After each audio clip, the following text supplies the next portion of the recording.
بالنسبه للمشاريع بقى، كان في دراسه جدوى لبعض المشاريع الهامه الموضوع زي ما قلنا في المقدمه او في الاخبار. الهايبر ومشروع خط درويش. الهايبر كان المفروض ان هو هيتعمل مساحه كبيره جدا تتاجر كلها مره واحده، والنادي يدخل بجزء او شريك ب 50% بالارض، اعتقد حاجه كده. ورجع تم التفكير ان احنا ممكن نقسمها لوحدات صغيره. قد ايه دراسه الجدوى دي شغالين فيها ووصلتوا لايه؟ هو في دراسة جدوى شغال فيها مختصين طبعا في هذا الصدد، لأن مسألة بتحتاج الفنيين. انما انا من وجهه نظري، وده وجهه نظر مطروحه على مجلس اداره على الترابيزه، انا ما اقدرش انفرد بيها يعني.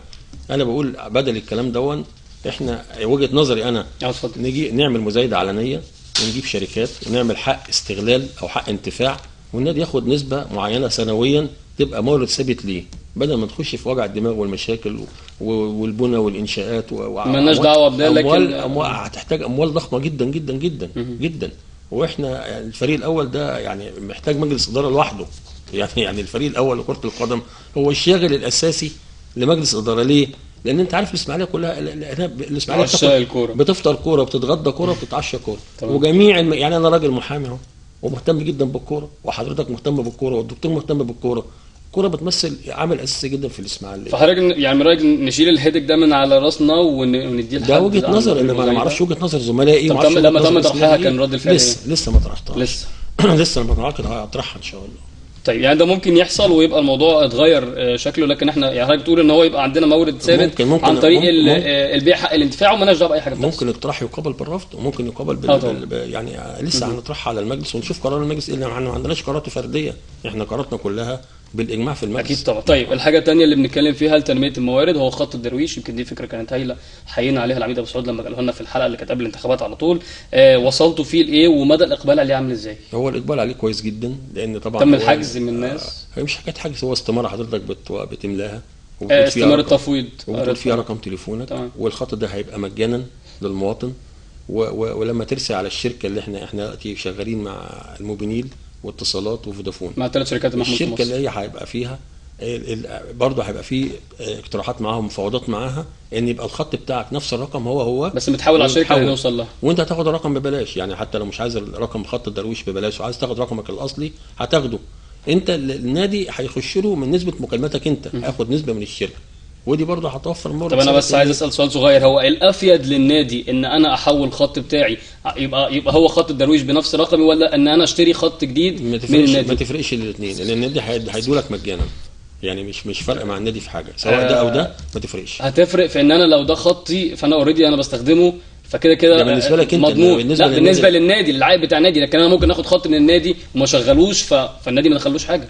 انا قصدي ان لو تليفوني هحوله على خط الدراويش فيبقى انا اوريدي انا بستخدمه، فحضرتك ضامن ان انا بستخدم، فضامن النسبه اللي جايه للنادي. ما انا ما اقدرش الزم بيها المواطن برضه، اقول له لازم تحول. لا انا بتكلم في الافيد.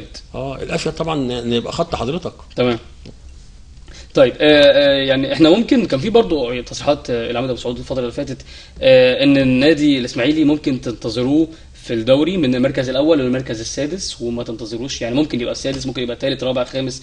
موضوع ان احنا نصرح بحاجه زي دي دلوقتي ده كويس ولا لا؟ وبالنسبه للفريق نفسيا ده كويس ولا لا؟ واشمعنى سادس يعني بعيد قوي؟ لا هو سياده اللي هو محمد ابو سعود رئيس المجلس ما قصدش ان هو يبقى مركز سادس، يعني من الاول للسادس. هو من الاول للسادس. هو يعني هو وجهه نظره ان زي ما قلت لحضرتك كده، ان النادي محتاج تدعيم بعض المراكز الاساسيه فيه. تمام. خدت بال حضرتك بلعيبه سوبر، خد بال ساعتك. فهو دي وجهه نظره، ان ما قالش ان يبقى السادس.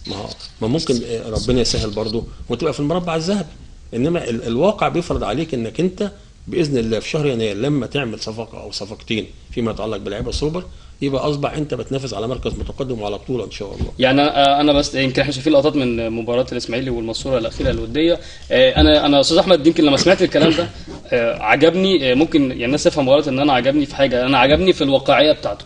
يعني احنا كتير قوي اتكلمنا، احنا اخر بطوله واخدينها 2002 والفريق مضطرب من 2002 ل 2012، كان في حوالي اكتر من 24 جهاز فني في 10 سنين من اخر بطوله لغايه دلوقتي، واحنا اساسا دلوقتي عندنا فريق كامل جديد بيتبني من اول وجديد. فلما بقى واقعي مع الناس اقول لهم يا جماعه ان انا من الاول للسادس هتحرك في المنطقه دي، انا شخصيا عجبني الكلام حتى لو ما كانش اتقال كده. فلكن هو يعني انا بقول للناس علشان ما يطالبونيش دايما بالمركز الاول والثاني، وخصوصا ان انا اخر بطوله خدتها كانت 2002، وخصوصا اكتر ان انا كان عندي خط دفاع كامل سابق الفريق الفتره اللي فاتت، وعندي فريق كامل لسه بيبنى. تمام. هو يعني زي ما بقول حضرتك احسن حاجه او اكثر الطرق للاقناع هي الصدق. تمام.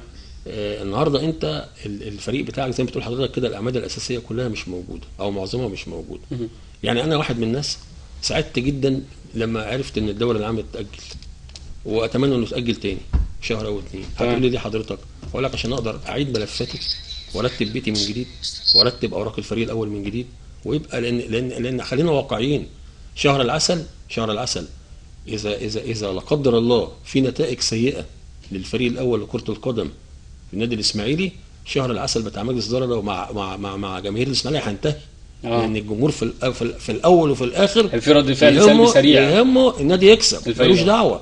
وبعدين المواطن العادي معاه حق، انت راجل داخل مجلس اداره وعارف ان النادي مديون وعارف الكلام ده، وداخل المستوى لسه المفروض انت داخل بتحضر مشاريعك وحاجتك عشان توفر مورد ثابت، عشان الجمهور ملوش دعوه بالكلام ده.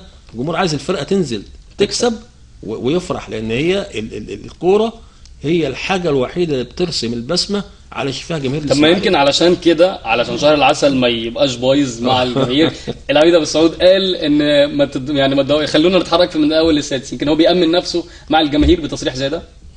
لا والله هو انا ولا ما يتفهمش كده. انا برضو بقول هو ما يقصدش كده. يعني يقصد ان يبقى مثلا المساله في المربع الذهبي. ما احنا طول عمرنا في المربع الذهبي ده، يعني سواء حتى الاداء بتاعنا حلو او الاداء وحش، طول عمرنا في المربع الذهبي. يا رب نفضل مرات قليله اللي خدنا فيها البطوله. طيب الاستقرار الفني للفريق، يمكن قلت لحضرتك ان من 2002 ل 2012 كان عندنا اكتر من 24 جهاز فني وبالاسماء بالتواريخ بتاعته. كان في بعض الاشاعات طلعت بعد نجاح المجلس ان فيها هيبقى في تغييرات في الجهاز الفني.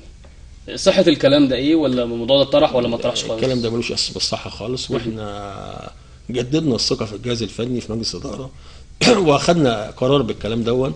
تمام. وبعدين تجديد الثقه في الجهاز الفني اولا لكفاءه الجهاز الفني، دي نمره واحد. نمره اتنين لاستقرار الفريق، لان طول الفريق ما في استقرار هيبقى فيه نتائج كويسه ان شاء الله.